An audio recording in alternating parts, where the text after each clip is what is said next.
Innal hamdalillah nahmaduhu wa nasta'inuhu wa nastaghfiruhu wa nastahdiih. Na'udzu billahi min syururi anfusina wa min sayyiati a'malina. May yahdihillahu fahuwal muhtad wa may yudlilillahu falan tajida lahu waliyyan mursyida. Asyhadu an la ilaha illallah wahdahu la syarika lah wa asyhadu anna Muhammadan abduhu wa rasuluhu la nabiyya ba'dah. Allahumma salli wa sallim ala hadha an-nabiyil karim wa ala alihi wa sahbihi ajma'in. Qala Allah ta'ala fi kitabihil karim, a'udzu billahi minasy syaithanir rajim. Ya ayyuhalladzina amanu taqullaha haqqa tuqatih wa la tamutunna illa wa antum muslimun. Wa qala azza jalla في القرآن العظيم يا أيها الذين آمنوا كتب عليكم الصيام كما كتب على الذين من قبلكم لعلكم تتقون. أما بعد فيا أيها المسلمون الحاضرين أوصيكم ونفسي وإياي بتقوى الله فقد فاز المتقون.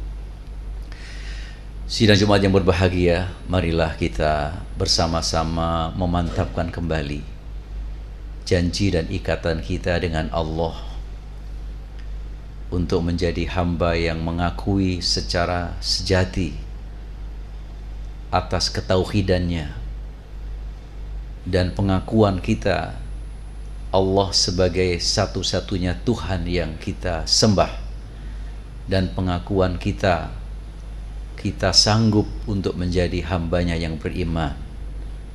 Mari kita kuatkan kembali melalui momentum Salatul Jum'ah di bulan Sya'ban ini.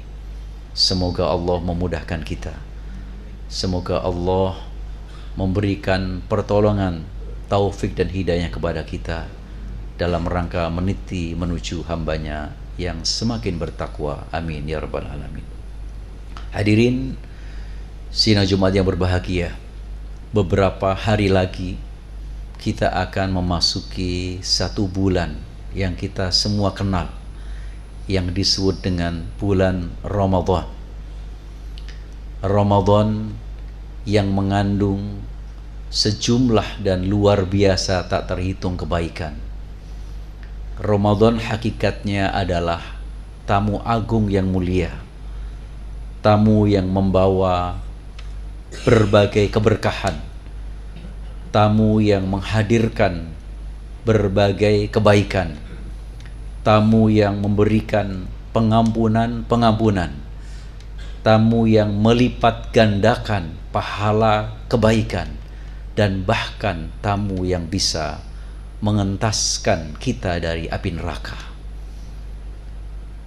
Oleh karena itu menjadi penting bagaimana menyiapkan diri agar kita bisa meraih Ramadan yang penuh berkah.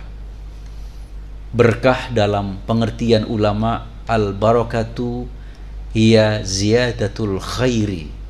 Keberkahan adalah bertambahnya, tumbuh suburnya kebaikan. Seseorang yang diberi umur panjang tetapi semakin minus kebaikannya dari hari ke hari, itu menunjukkan umurnya tidak berkah. Oleh karena itu keberkahan diukur dengan kebaikan, dengan karya dan prestasi kebaikan yang dicapai, sehingga setiap masing-masing itu akan memiliki rapot secara khusus atas kebaikan-kebaikan yang dia lakukan semasa hidup ini. Mengapa kita harus menyiapkan diri untuk memasuki bulan Ramadan? Pertama, Rasulullah SAW memberikan tabsyir, kabar gembira kepada para sahabat ketika menjelang memasuki Ramadan. Atakum Ramadan syahrun mubarakun faradallahu azza wa jalla alaikum siyamahu. Sebentar lagi datang atau telah datang kepada kalian bulan Ramadan yang penuh berkah, bulan Ramadan yang penuh kebaikan, Allah mewajibkan puasa di dalamnya. Tuftahu fihi abwabul jannah. Semua pintu-pintu sarana untuk menuju ke surga dibuka lebar. Wa tughlaqu fihi abwabun nar. Dan ditutup rapat semua pintu yang mengantarkan kepada keburukan dan neraka.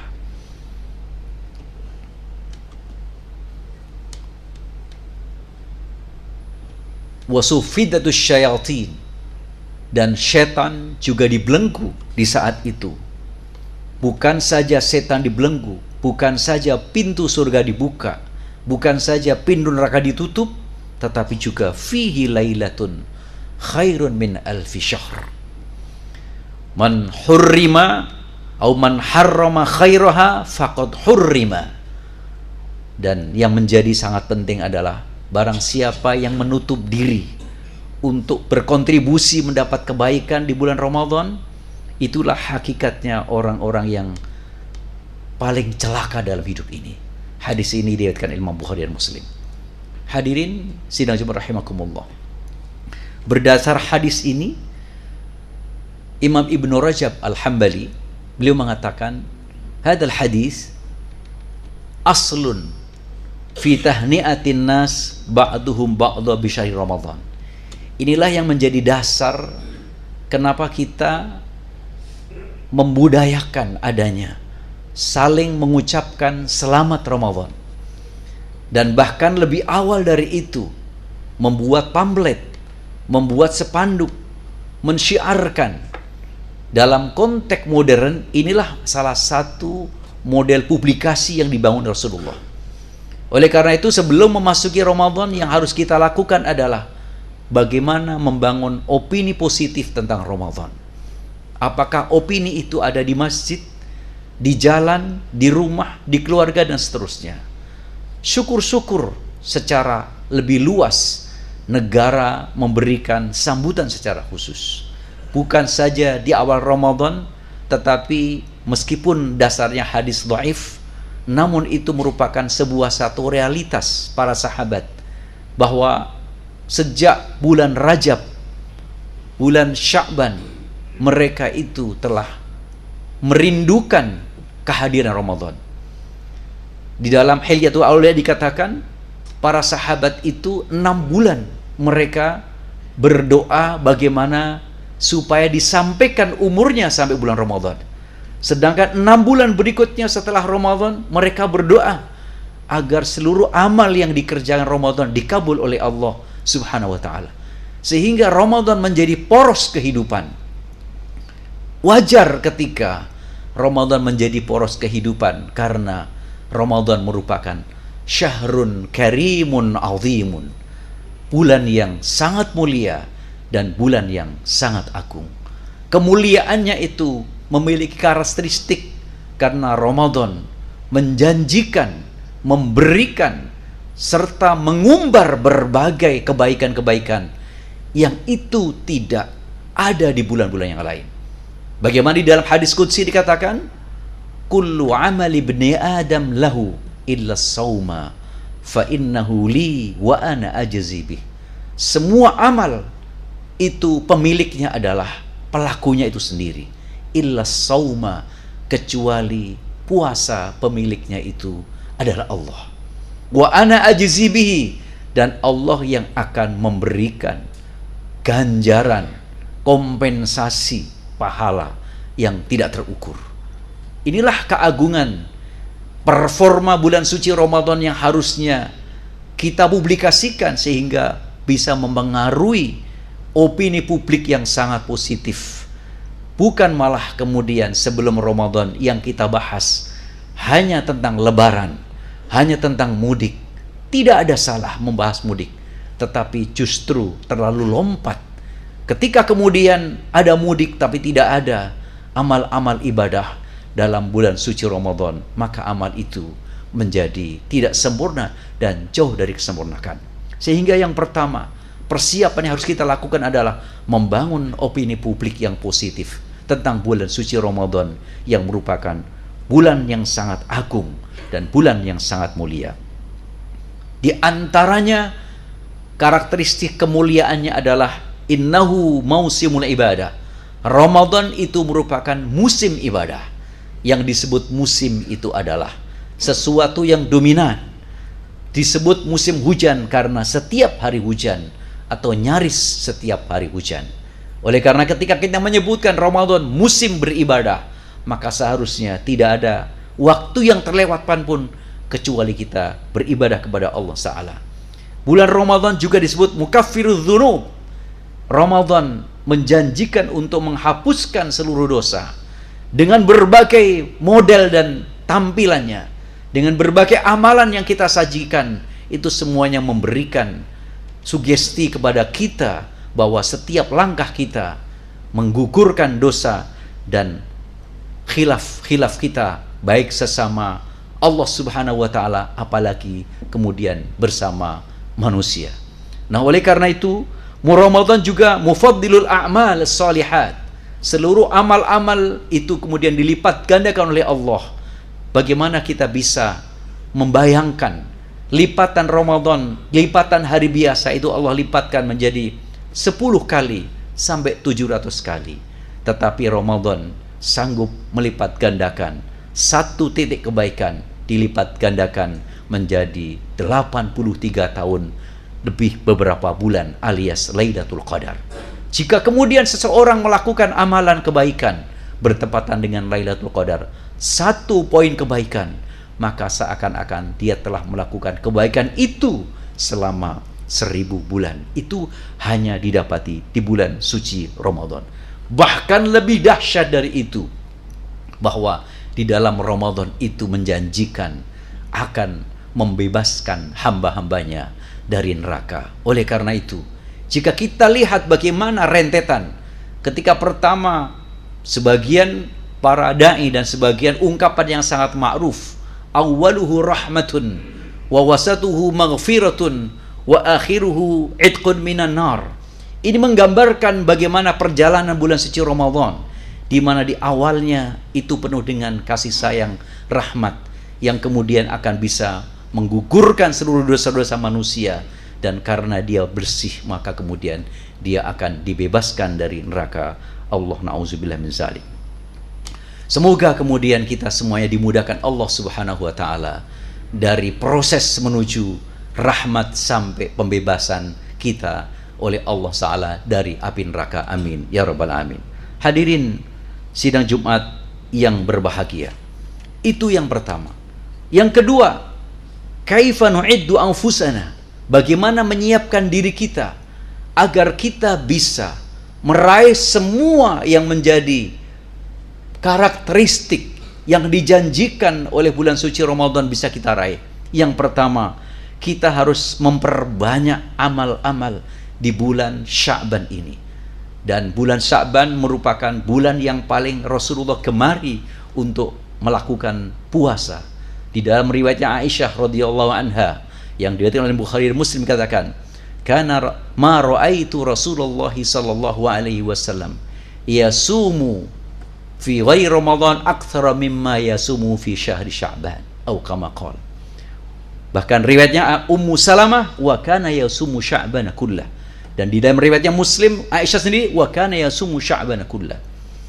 Di riwayatnya Ummu Salamah katakan, "Kana Rasulullah yasumu syahraini mutatabi'ain atau mutataliyain." Keduanya hadis yang bisa dipertanggungjawabkan, hadis sahih Bukhari Muslim, dan Ummu Salamah hadis Imam Abu Dawud. Dikatakan bahwa aku tidak menjumpai Rasulullah puasa selain Ramadan yang sebanyak puasanya di bulan Sya'ban. Bahkan aku jumpai Rasulullah pernah puasa 1 bulan penuh. Ummu Salamah meriwayatkan, saya pernah menjumpai Rasulullah puasa 2 bulan berturut-turut, artinya bulan Sya'ban dan bulan Ramadan. Bagaimana dengan konteks hadis tentang ketika sudah memasuki setengah dari bulan Sya'ban diharamkan berpuasa? Yang pertama, hadis ini masih diperdebatkan tentang kesahihannya. Yang kedua, jika kemudian istinad Syawafi, mazhab Syafi'i dalam konteks ini adalah yang tidak dibolehkan adalah mendahului bulan Ramadan 1 hari atau 2 hari sebelumnya. Itu yang diharamkan. Kenapa? Karena Ramadan itu sumu li ru'yatihi wa aftiru li ru'yatihi. Memulai bulan puasa Ramadan harus tepat waktunya ketika kita melihat tanggal 1. Karena itu, jika ada seseorang yang berniat puasa 1 hari sebelum puasa, yakni tanggal 29 atau tanggal 30 Sya'ban, dengan niat agar tidak terlewatkan Ramadan, itu justru yang didapatkan bukan sunnah, tetapi menjadi dosa. Tetapi orang yang kemudian melatih puasa di dalam bulan Sya'ban, atau memenuhi berbagai macam puasa di bulan Sya'ban karena Senin Kemis, atau karena Ayyamul Bid, atau karena nazar, atau karena yang lain, atau bahkan kemudian sunnah biasa, maka itu tetap dianjurkan, karena Rasulullah telah mencontohkan dalam rangka melatih diri kita. Hal yang dilatih Rasulullah dalam bulan Sya'ban adalah yaitu memperbanyak sedekah. Kenapa? Sedekah itu merupakan salah satu amal yang sangat ajib. Di mana keajabannya? Nanti kita semua di akhirat ini akan mengalami penyesalan. Hatta orang-orang yang masuk surga sekalipun menyesal, apalagi yang di neraka puasa. Qala rabbi laula akhartani ila ajalin qarib fa asaddaqa wa akum minas solihin. Ya Allah, rentankan usia kami sedikit pun ya. Sedikit saja tidak apa, supaya aku bisa bersedekah kembali. Karena kemanfaatan sedekah di akhirat beda. Hadirin sidang Jumat rahimakumullah. Tiket masuk surga itu adalah taufik dan rahmat Allah. Tidak bisa dibeli dengan amal. Tetapi menikmati sajian surga, itulah dengan amal-amal kita. Semakin banyak amal kita, maka semua sajian surga bisa kita nikmati. Sedangkan tiket untuk masuk itu tidak bisa dibeli dengan amal kita. Itu merupakan hak prerogatif Allah berdasarkan rahmatnya. Karena itu kita selalu memohon kepada Allah Ta'ala, meskipun kita merasa amalnya banyak. Apalagi yang kita merasa tidak punya banyak amal, tidak cukup untuk kemudian dijadikan itu. Hendaknya kita selalu berdoa kepada Allah, dimasukkan ke dalam surganya, dimudahkan dalam hisabnya, dan dijauhkan dari nerakanya. Adapun amal soleh kita itu dalam rangka untuk kita memperbanyak, untuk kita menikmati sajian dalam surga. Termasuk kemudian yang dilatih, dibiasakan di dalam bulan Sya'ban untuk menyiapkan kita adalah memperbanyak zikir, memperbanyak sholat, dan memperbaiki hubungan sesama di antara kita. Agar ketika kita memasuki dalam bulan suci Ramadan, hati kita menjadi hati yang bersih. Sudah tidak ada lagi antara kedendaman satu dengan yang lain. Sudah tidak ada lagi antara pertengkaran satu dengan yang lain. Hal ini tidak berarti orang yang berhutang lalu kemudian dia harus memaafkan hutangnya, padahal kemudian itu adalah hutang, itu adalah kaitan lain.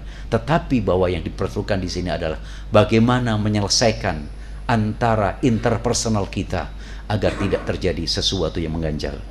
Dan yang menjadi sangat penting lagi adalah bagaimana menata keluarga kita, menata lingkungan kita, agar keluarga dan lingkungan kita ini adalah bisa support secara positif terhadap situasi Ramadan. Dengan demikian, kita telah berusaha untuk niat dan azam memasuki Ramadan, yang mudah-mudahan Ramadan akan berpihak kepada kita, karena ada berbagai amal yang sangat banyak yang luar biasa dalam Ramadan. Barakallahu li wa lakum fil Qur'anil azim wa nafa'ani wa iyyakum bima fihi minal ayati wa dzikril hakim, fataqabbala minni wa minkum tilawatahu innahu wassalamu alim wastaghfiruhu innahu ghafurur rahim. Allahumma anta rabbi la ilaha illa anta